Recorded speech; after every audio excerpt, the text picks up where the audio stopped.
Hello, dear ones. Father Peter John coming to you from All Saints Orthodox Church in Bloomington, Indiana. Christ is in our midst. Imagine, if you will, that you are living in another country, somewhere on the other side of the world. Someone shows you a map of America and says to you, there are people scattered all over America, and I want you to go and gather them up and bring them into one flock. There, America, that's your territory. Now go. And imagine if this happened 100, 125 years ago, for example, and there were no planes and there were not automobiles. You had to do your work by horse-drawn carriage or train. Well, that's pretty much what happened with St. Rafael Hawawini of Brooklyn, whom we celebrate today. He was born in Syria, educated in Syria and in Russia.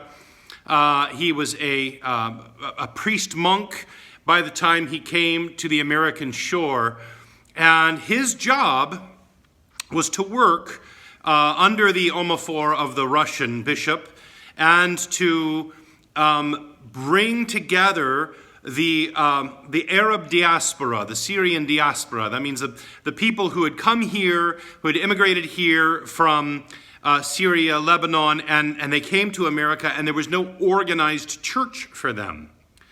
And there were thousands and thousands and thousands of them, and they were spread from coast to coast. So St. Raphael came to America.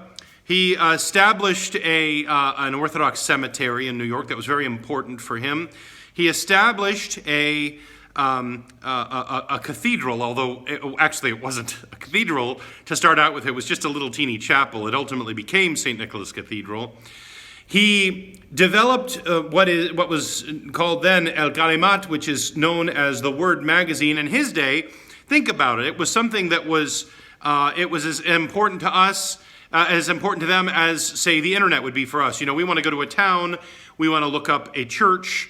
We type it into the iPhone or into the computer. We want to know what happened on the Feast of Theophany. And then we can type it up and we can watch 100 different homilies or listen to them or read them or whatever. Well, in his day, in 1895, this is not how it was. And so he developed the Word magazine, which was able to unite Arabic-speaking Orthodox Christians all over the country. Now, he spent tons of time on the road. He went from New York to San Francisco, all places in between, and he made multiple journeys. First as a hieromonk, a priest monk, and then ultimately as St. Raphael, the bishop of Brooklyn. He did so much work that he, by the time of his death, which he died early. He was only 55 years old. He only had 20 years to labor on American soil. He accomplished so much in that time. And by the time of his death, there were 25,000 Orthodox Christians as members of 30 different parishes. Imagine the work that went into organizing all of those parishes, to printing the service books, which he did, to, again, the Word magazine, his missionary journeys all over America.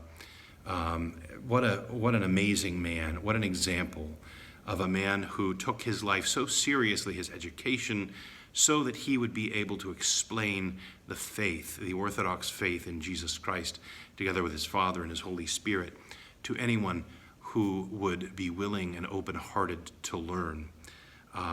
What a shepherd, the shepherd of the lost sheep in America, the first bishop ordained on American soil, St. Raphael, Bishop of Brooklyn. May he pray unto God for us, especially on this his feast day. Christ is in our midst. He is and ever shall be.